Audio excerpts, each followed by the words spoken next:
যে প্রিয় সাংবাদিক বন্ধুগণ, আপনারা হয়তো লক্ষ্য করেছেন যে দীর্ঘ 2.5 ঘন্টা যাবৎ আমরা জাতীয় ঐক্যমত্য কমিশনের যে সমস্ত সম্মানিত সদস্যগণ আছেন তাদের সাথে আমরা বিভিন্ন বিষয়ে আলোচনা করেছি। বিশেষ করে যে 6টি সংস্কার কমিশন যে প্রস্তাবনা আমাদের কাছে পাঠিয়েছিল, এই 6টি সংস্কার কমিশনের প্রস্তাব নিয়ে আমরা আজকে কথা বলেছি প্রাথমিকভাবে, এবং তাদের সাথে আরও কথা হবে, কারণ আমরা সব বিষয়ই সম্পন্ন করতে পারি নাই, আলোচনা সম্পন্ন করতে পারি নাই। ওনারাও বলেছেন আমাদের সামনে সামনে আরও কথা হবে, এবং এখানে মৌলিকভাবে অনেক বিষয় আলাপ হয়েছে, কিন্তু মৌলিকভাবে যেই বিষয়গুলো নিয়ে আমাদের আলোচনা হয়েছে, আমাদের দ্বিমত হয়েছে এবং আমরা একমতে পৌঁছেছি, এগুলো অনেকগুলো বিষয়, 166টা বিষয়। এর মধ্যে অধিকাংশ ক্ষেত্রেই আমাদের এই যে ঐক্যমত্য কমিশনের কাছে আমাদের যে সংস্কার প্রস্তাব দেওয়া হয়েছে এর মধ্যে আমাদের একমত আছে, দ্বিমতের বেশ কিছু জায়গা আছে। তো এখানে আমি সুনির্দিষ্টভাবে মৌলিক যে বিষয়গুলো আমাদের দ্বিমত আছে, আমাদের পক্ষে যে কথাগুলো বলা হয়েছে এগুলো তুলে ধরছি।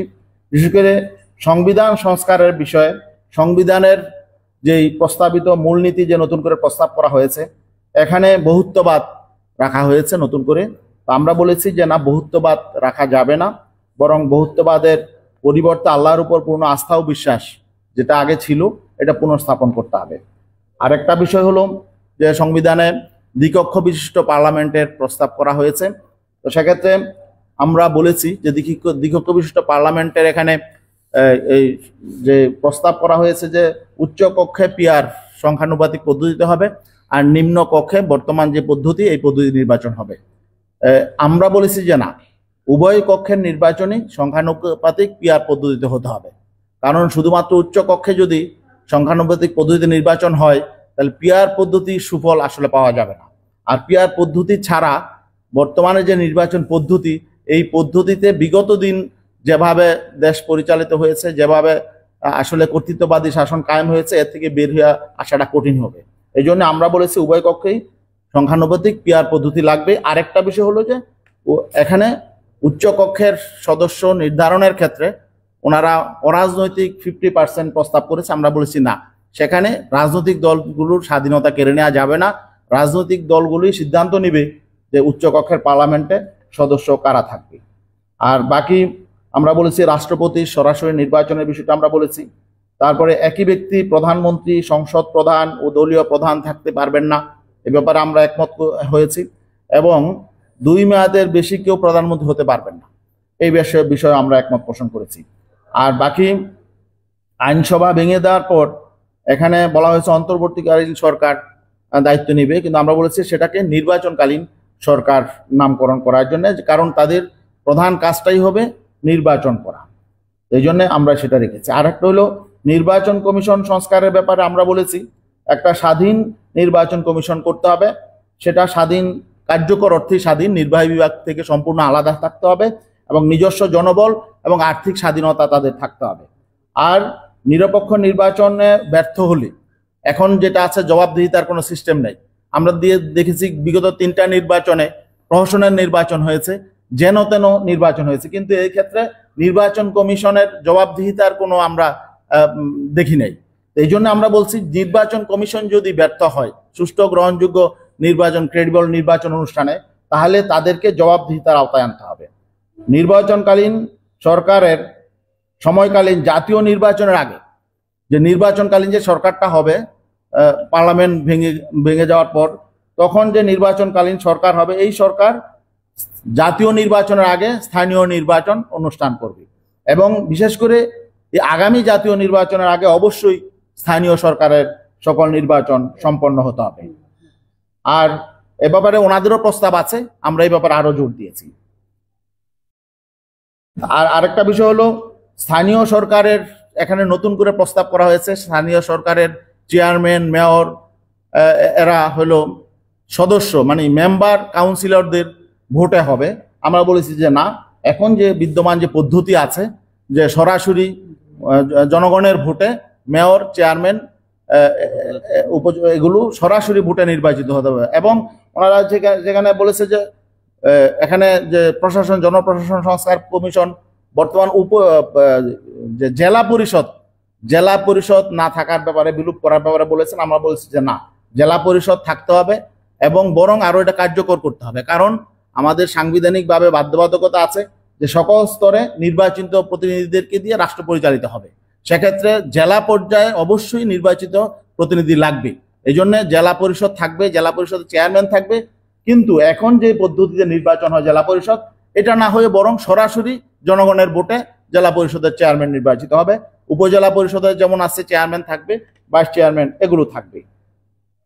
আর বিচার বিভাগের ব্যাপারে হলো আমাদের বিচার বিভাগ, আমাদের এখানে সংবিধানে আছে বিচার বিভাগ স্বাধীন হবে, কিন্তু কার্যত বিচার বিভাগ সেভাবে স্বাধীন এখনো পুরোপুরি হয় না। এই জন্য আমরা বলছি বিচার বিভাগ নির্বাহী বিভাগ থেকে কার্যকরভাবে স্বাধীন থাকবে।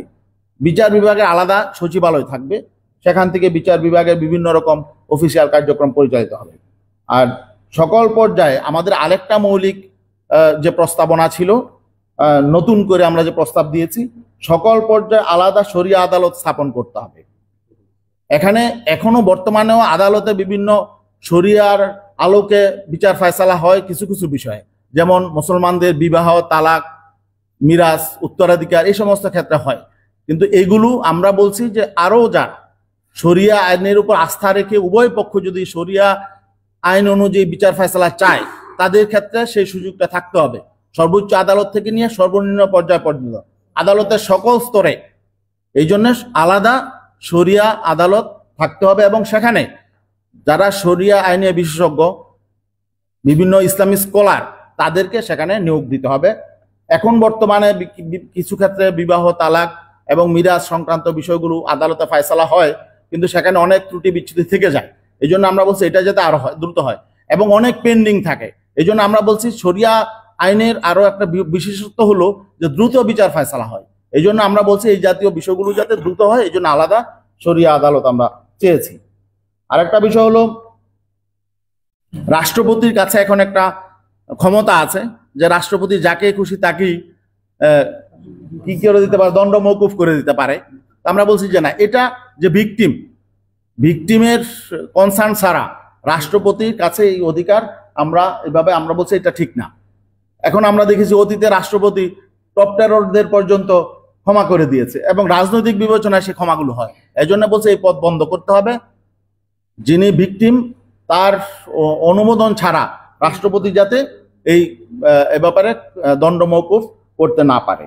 আরেকটা বিষয় হলো যে এখানে আল্লাহ, রাসূল সাল্লাল্লাহু আলাইহি ওয়াসাল্লাম, কোরআন এবং বিভিন্ন ধর্ম নিয়ে আমাদের দেশে অনেক সময় অনেকে কটূক্তি করে এবং অবমাননা করে।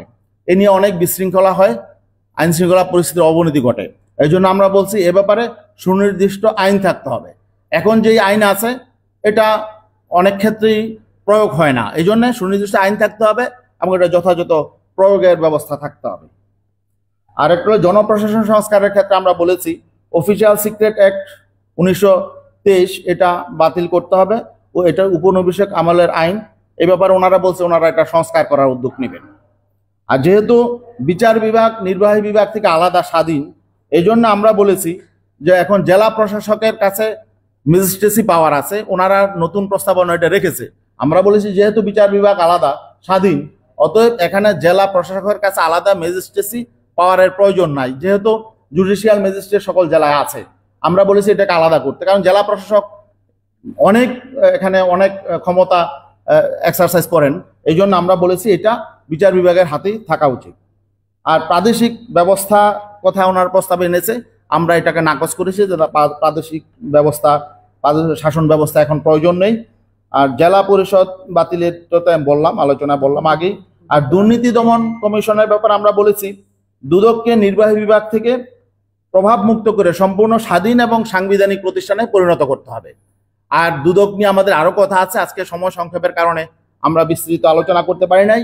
পুলিশ সংস্কার কমিশন নিয়েও আমাদের কথা আছে, তবে পুলিশ সংস্কার কমিশনের যেই 15 দফা প্রস্তাবনা তারা পেশ করেছেন, আমরা 15 দফার সাথে একমত হয়েছি, তবে আমাদের আরো অতিরিক্ত 9টা প্রস্তাবনা আছে। তো এগুলো সার্বিক বিষয় নিয়ে আমরা তাদের সাথে বসবো। আরেকটা বিষয় হলো এখানে এই যে বিষয়গুলো কেন এই সংস্কার প্রয়োজন, আসলে আমরা দেখছি বিগত দিনে 54 বছর দেশ যেভাবে চলেছে জনপ্রত্যাশা পূরণ করতে পারে নাই। জুলাই 24-এর গণ অভ্যুত্থানের চেতনার আলোকে জন আকাঙ্ক্ষা বাস্তবায়নে প্রয়োজনীয় মৌলিক সংস্কার সম্পন্ন করতে হবে। আর আমরা এই কথা স্পষ্ট বলে দিয়েছি, প্রয়োজনীয় মৌলিক সংস্কার সম্পন্ন হওয়ার আগে জাতীয় নির্বাচন সম্পন্ন করা যাবে না।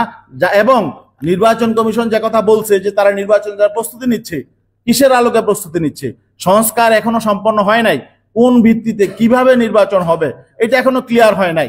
অতএব এই সংস্কার কার্যক্রম শেষ করার পরই নির্বাচন হতে হবে, এবং শুধু যেন তেন ন্যূনতম সংস্কার নয়, বরং আমরা বলছি প্রয়োজনীয় মৌলিক সংস্কারের পরে জাতীয় নির্বাচন হবে এই বিষয়। আর নারী যে সংস্কার কমিশনের সম্মানিত সদস্যরা যে প্রস্তাব দিয়েছেন এটা নিয়ে কথা উঠেছে, ওনারা বলেছেন যে এটা তো আমাদের হাতে নেই, আমাদের কাছে এই দায়িত্ব দেওয়া হয় নাই, আমাদের 6টা কমিশনের প্রস্তাব আমাদের কাছে দেওয়া হয়েছে, ওইটা নিয়ে আমরা কাজ করছি না।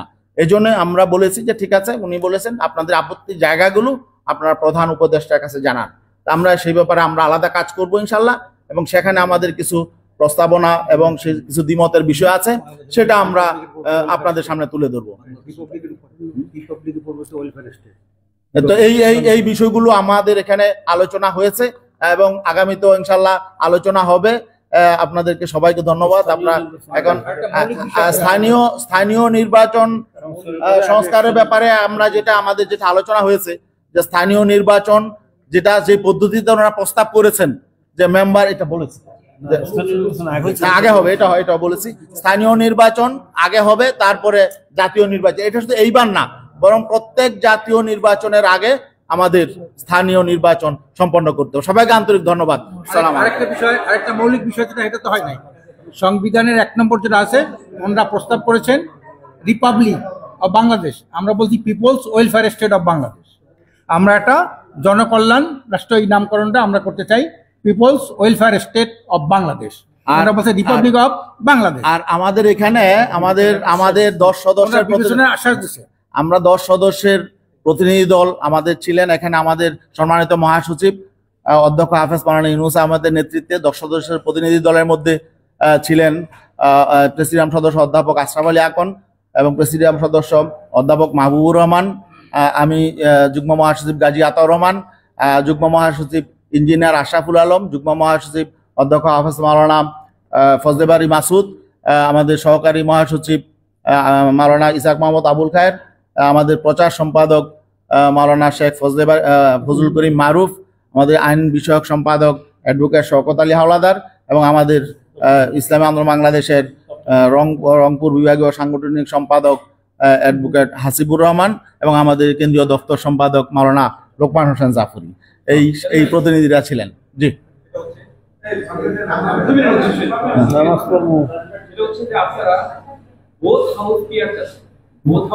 বুথ হাউস পেয়ার চাই। হ্যাঁ,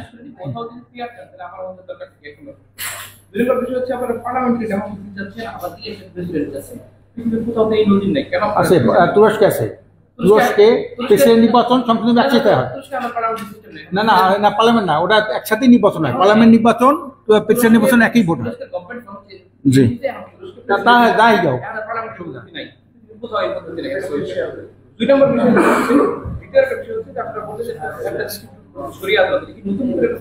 নতুন সব প্রস্তাব না, 2 হাউস পিয়ার হলো, যদি 1 হাউসে পিয়ার হয় তাহলে তো আসলে পিয়ার যেই সুফল এটা তো হবে না।